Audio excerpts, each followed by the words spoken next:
Kembali lagi pemirsa media Sinar Mamasa Channel. Kali ini kita akan menyampaikan informasi terkait prosedur pengurusan surat kendaraan bermotor dari non-DC ke DC. Kenapa?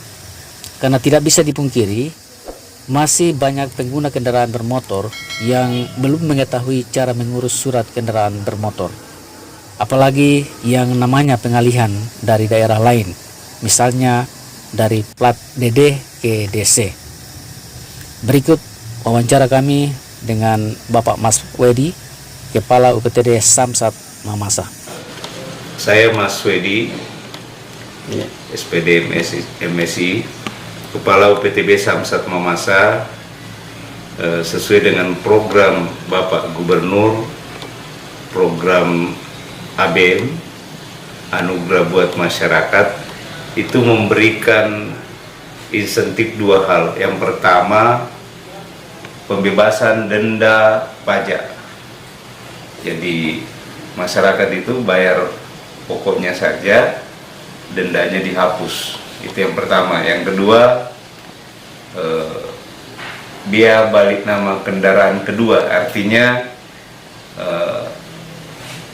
biaya balik nama yang berlaku di Samsat, kalau kendaraan masuk itu dibebaskan biaya balik namanya. Ya. Jadi masyarakat hanya bayar biaya-biaya lain yang sesuai dengan prosedur. Sifatnya administrasi saja, Pak? Administrasi. Jadi setelah yang pertama dilakukan masyarakat itu harus satu cabut berkas di Samsat asal, kemudian dibawa ke Mamasa dengan administrasi, tentu KTP, kemudian BPKB-nya, STNK-nya, asli semua ya Pak? Asli semua, dan nanti sampai di kantor Samsat itu kan di fotokopi, untuk jadi arsip. Jadi denda biaya balik nama yang sesuai NJOP-nya itulah yang dibebaskan. Jadi roda 2, roda 4 dan ke atas itu tidak diberikan insentif oleh Bapak Gubernur. Ya. Kira-kira berapa biaya yang bisa disebutkan, Pak? Tergantung jenis kendaraannya.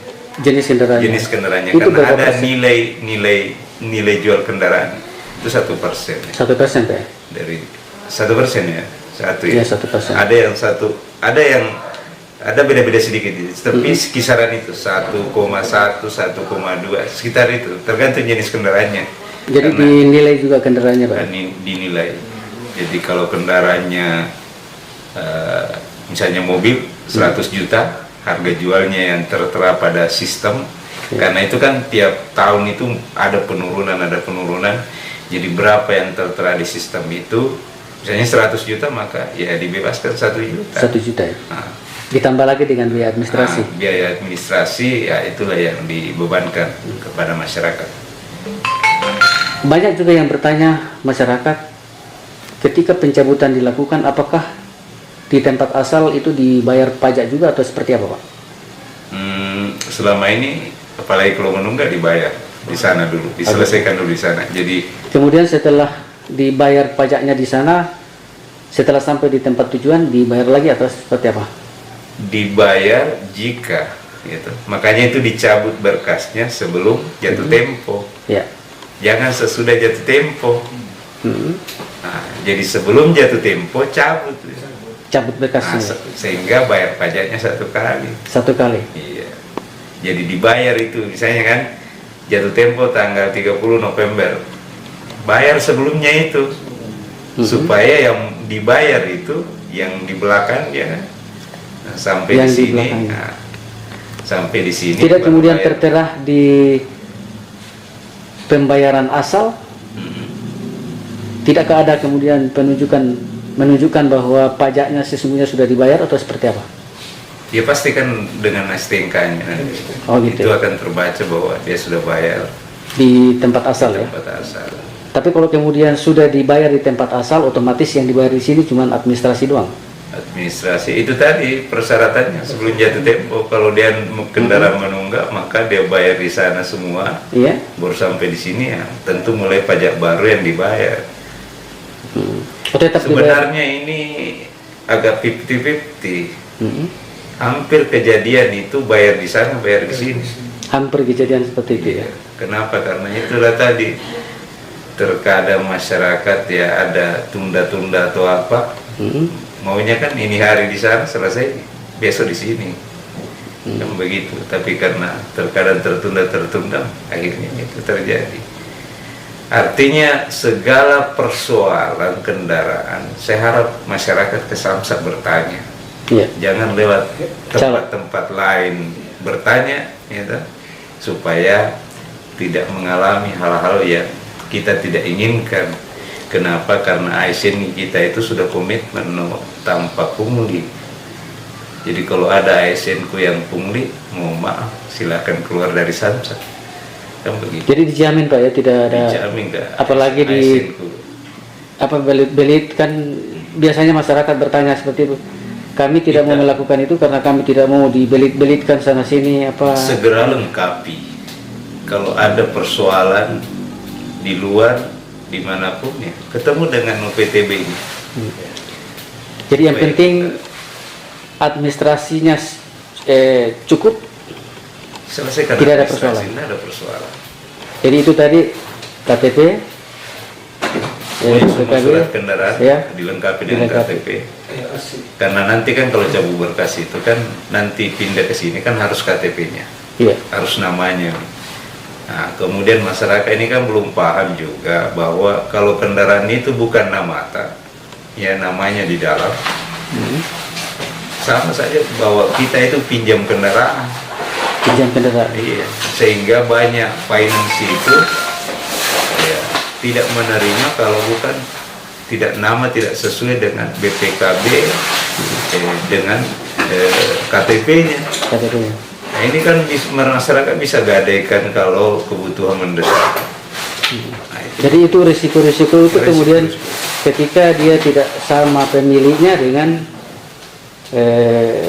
nama di yang tertera di. Kemudian ini kita kan menuju ke arah signal ya, Digital ya. online yang digital semua. Jadi sangat tidak bisa dilakukan kalau beda KTP, beda STNK, namanya beda. Nah, itu kita sudah menuju ke arah itu. Artinya kalau pemerintah sudah mau melakukan yang bersih-bersih, kenapa masyarakat tidak mengikuti? Kenapa kita takut? Kenapa masyarakat takut? Kenapa kita takut? Bertanya kita. Kami punya teman-teman ini minggu depan ini kami sudah mau tempatkan di Mesawa, di Sumaroro, bahkan di Tambulahan untuk melayani masyarakat. Jadi tidak ada lagi alasan masyarakat. Iya, ada lagi. Ada posko di Mambi sudah tahunan kita tempatkan di situ. Siapapun bisa bertanya, bahkan kawan-kawan itu ya karena rumahnya bisa 24 jam pergi tanya. Ya, apa yang masalahnya? Jadi apa harapan Bapak ini terkait mengenai kepemilikan kendaraan di wilayah Kabupaten Mamasa? Saya berharap masyarakat mau memiliki kendaraan.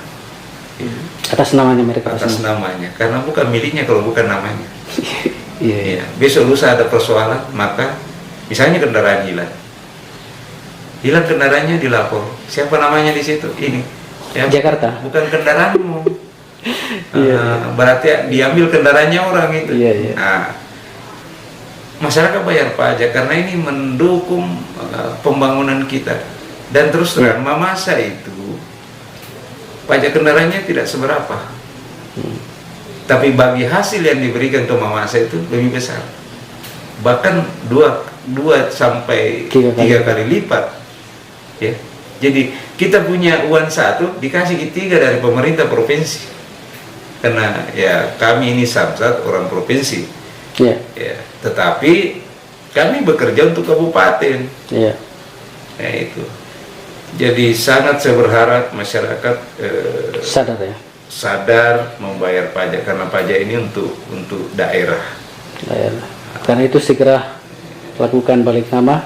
Nah, segera balik nama supaya masyarakat juga mendapat fasilitas-fasilitas negara yang telah ditugaskan seperti jasara harja. Ada kecelakaan tidak diminta-minta ya.